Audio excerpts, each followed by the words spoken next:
السلام عليكم ورحمة الله وبركاته. الحمد لله الذي هدانا سبل السلام وأفهمنا بشريعة النبي الكريم.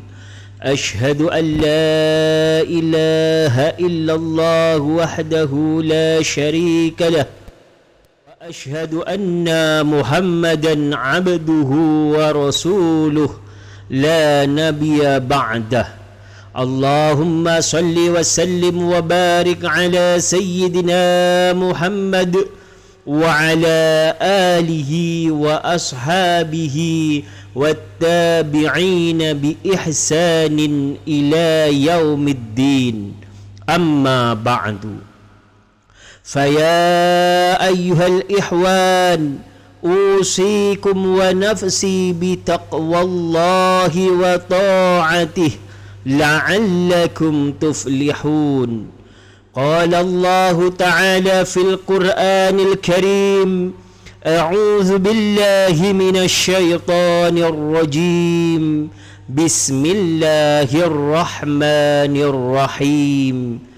يا أيها الذين آمنوا اتقوا الله وقولوا قولا سديدا يصلح لكم أعمالكم ويغفر لكم ذنوبكم، ومن يطع الله ورسوله فقد فاز فوزا عظيما. وقال الله تعالى: يا أيها الذين آمنوا اتقوا الله حق تقاته ولا تموتن إلا وأنتم مسلمون. صدق الله العظيم. Ma'asyiral muslimin rahimakumullah. Puja dan puji syukur kita marilah kita panjatkan kehadirat Allah Subhanahu wa taala, karena pada kesempatan yang berbahagia ini, di hari Jumat yang penuh berkah ini, kita dapat melaksanakan solat fardu Jumat berjamaah dalam keadaan sehat walafiat. Amin Allahumma amin. Salawat serta salam marilah kita sanjungkan kehadirat baginda Nabi besar kita, Nabi Muhammad sallallahu alaihi wasallam, biqauli Allahumma salli ala sayyidina Muhammad wa ala ali sayyidina Muhammad. Pada kesempatan yang berbahagia ini, khatib ingin berwasiat kepada diri khatib sendiri dan umumnya kepada jamaah semua. Marilah kita tingkatkan iman dan takwa kita. Takwa dalam arti sebenar-benarnya takwa, yakni menjalankan segala perintah Allah dan meninggalkan segala larangannya, amal ma'ruf nahi mungkar. Karena dengan iman dan takwa adalah sebaik-baik bekal menuju kehidupan akhirat. Ma'asyiral muslimin rahimakumullah. Setelah kita menjalankan solat fardu 5 waktu, kita biasanya berdoa, Rabbana atina fid dunya hasanah wa fil akhirati hasanah wa qina azaban nar. Ya Tuhan kami, berilah kami kebaikan di dunia dan kebaikan di akhirat, dan pelihara kami dari siksa neraka. Pertanyaannya, bagaimanakah cara menggapai kehidupan bahagia? Bagaimanakah cara menggapai hidup bahagia?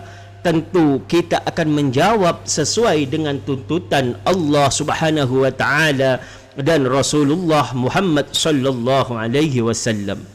Dalam surat An-Nahl ayat 97, Allah Subhanahu wa taala berfirman, A'udzu billahi minasyaitonir rajim. Man 'amila salihan min zakarin aw unsa wa huwa mu'minun falanuhyiyannahu hayatan thayyibah wa lanajziyannahum ajrahum bi ahsani ma kanu ya'malun. Yang bermaksud, barang siapa mengerjakan kebajikan baik laki-laki maupun perempuan dalam keadaan beriman, maka pasti akan kami berikan kepadanya kehidupan yang baik dan akan kami berikan dengan pahala yang lebih baik dari apa yang telah mereka kerjakan. Quran Surah An-Nahl 97. Ma'asyiral muslimin rahimakumullah. Imam Al-Qurtubi menjelaskan di dalam kitab tafsir Al-Qurtubi juzuk 10 halaman 174 bahawa terdapat beberapa tanda hidup bahagia. Yang pertama adalah rezeki yang halal. Rezeki yang halal membuat hidup menjadi bahagia dan berkah. Segala urusan menjadi mudah. Keluarga penuh sakinah, mawaddah dan rahmah. Putra-putri soleh dan solehah, jiwa raga semangat untuk beribadah. Harta melimpah ruah, bisa digunakan untuk haji dan umrah ke Mekah serta ziarah Nabi Muhammad sallallahu alaihi wasallam di Madinah dan meninggal dalam keadaan husnul khatimah. Amin, Allahumma amin. Rezeki yang halal menjadi pertanda seseorang hidup bahagia di dunia ini. Hal ini terbukti jika kita melihat beberapa contoh dalam kehidupan nyata. Sebuah keluarga yang serba pas-pasan membesarkan putra-putrinya dengan serba kekurangan, namun dengan harta yang halal, alhamdulillah berkah dan dapat untuk mengarungi kehidupan.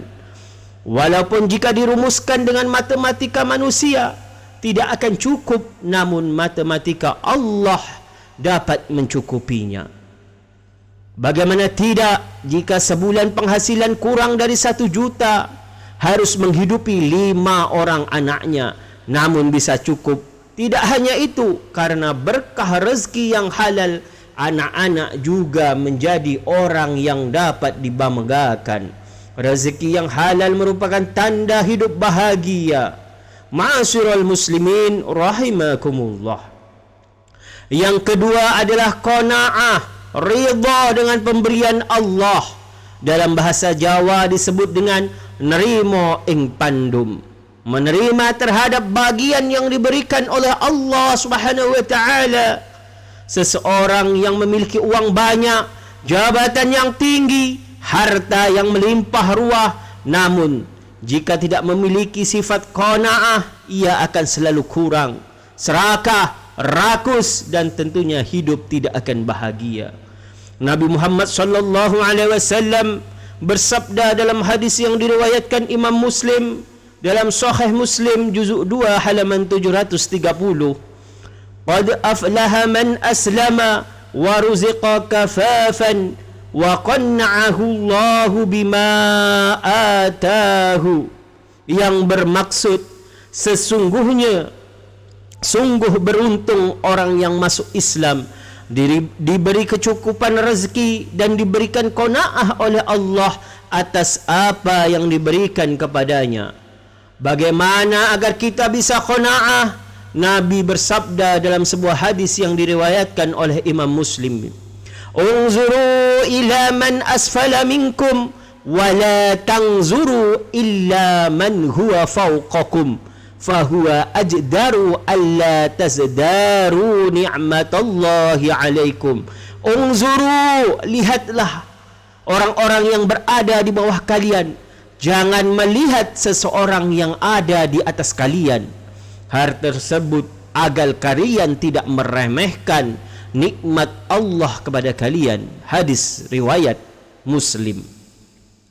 Sebagai contoh, seseorang yang mempunyai mobil harus bersyukur karena masih banyak orang-orang yang naik motor dan tidak mampu membeli mobil. Mereka yang naik motor harus bersyukur karena masih banyak yang naik sepeda dan tidak mampu membeli motor. Begitu juga orang yang naik sepeda juga wajib bersyukur karena masih ada orang-orang yang jalan kaki dan tidak mampu membeli sepeda. Begitu juga orang yang berjalan harus bersyukur karena masih ada orang yang tidak bisa berjalan, dan begitu juga seterusnya. Orang yang mempunyai sifat qanaah menunjukkan hidupnya bahagia dan tidak susah. Ma'asyiral muslimin rahimakumullah. Yang ketiga ialah taufiquhu illa ta'at, yakni mendapat pertolongan Allah untuk melakukan kebaikan, ibadah dan taat kepada Allah Subhanahu wa taala. Bagaimana agar kita mendapat pertolongan Allah? Allah Subhanahu wa taala berfirman dalam Al-Quran surat Muhammad ayat 7, "Ya ayyuhalladzina amanu in tansurullaha yansurkum wa yusabbit aqdamakum." Yang bermaksud, hai orang-orang mukmin, jika kamu menolong agama Allah, niscaya Allah akan menolongmu dan meneguhkan kedudukanmu.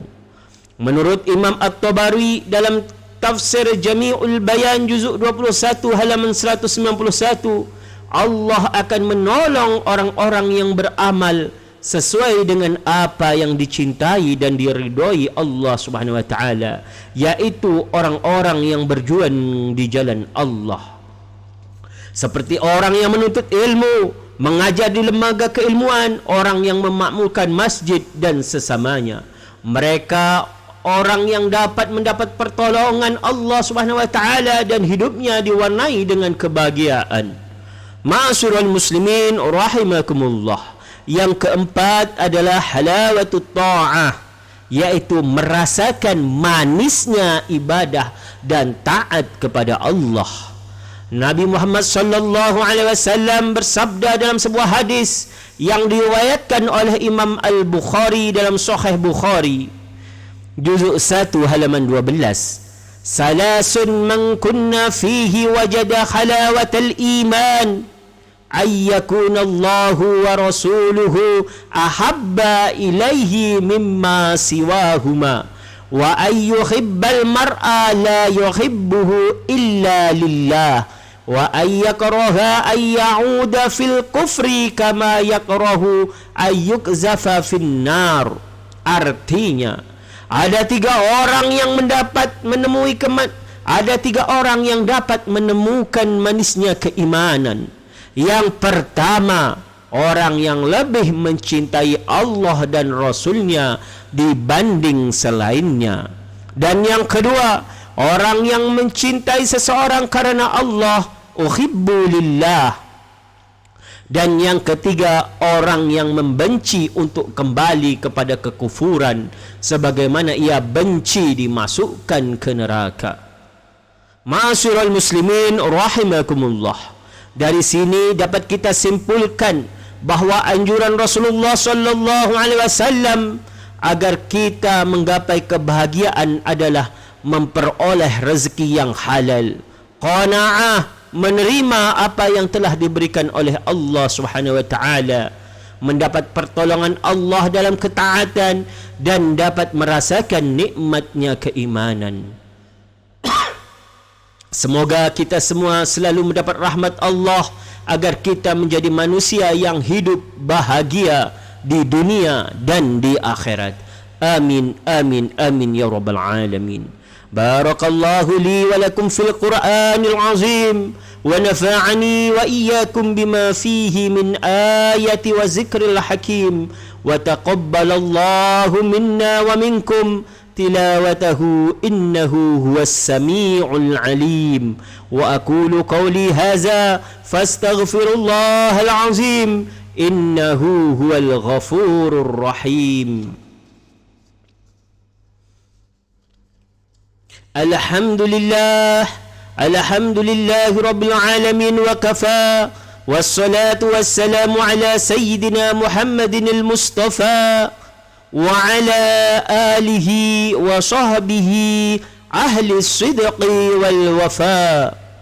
Ashhadu an la ilaha illallah wahdahu la sharika lah, wa ashhadu anna Muhammadan abduhu wa rasuluh. أما بعد، فيا أيها المسلمون، أوصيكم ونفسي بتقوى الله العلي العظيم، واعلموا أن الله أمركم بأمر عظيم، أمركم بالصلاة والسلام على نبيه الكريم، فقال: إن الله وملائكته يصلون على النبي يا أيها الذين آمنوا صلوا عليه وسلموا تسليما. اللهم صل على سيدنا محمد وعلى آل سيدنا محمد كما صليت على سيدنا إبراهيم وعلى آل سيدنا إبراهيم، وبارك على سيدنا محمد وعلى آل سيدنا محمد كما باركت على سيدنا إبراهيم وعلى آل سيدنا إبراهيم في العالمين إنك حميد مجيد. اللهم اغفر للمسلمين والمسلمات والمؤمنين والمؤمنات. اللهم ادفع عنا البلاء والغلاء والوباء والطاغون والأمراض والفتن ما لا يدفعه غيرك عن بلدنا هذا إندونيسيا خاصة، وعن سائر البلاد المسلمين عامة يا رب العالمين. ربنا آتنا في الدنيا حسنة وفي الآخرة حسنة وقنا عذاب النار. ربنا تقبل منا صلاتنا وصيامنا وركوعنا وسجودنا وقعودنا وتضرعنا وتخشعنا وتعبدنا وتمم تقصيرنا يا الله يا رب العالمين. عباد الله، إن الله يأمر بالعدل والإحسان وينهى عن الفحشاء والمنكر، يعظكم لعلكم تذكرون. فاذكروا الله العظيم يذكركم، واشكروه على نعمه يزدكم، ولذكر الله الأكبر. أقيموا الصلاة.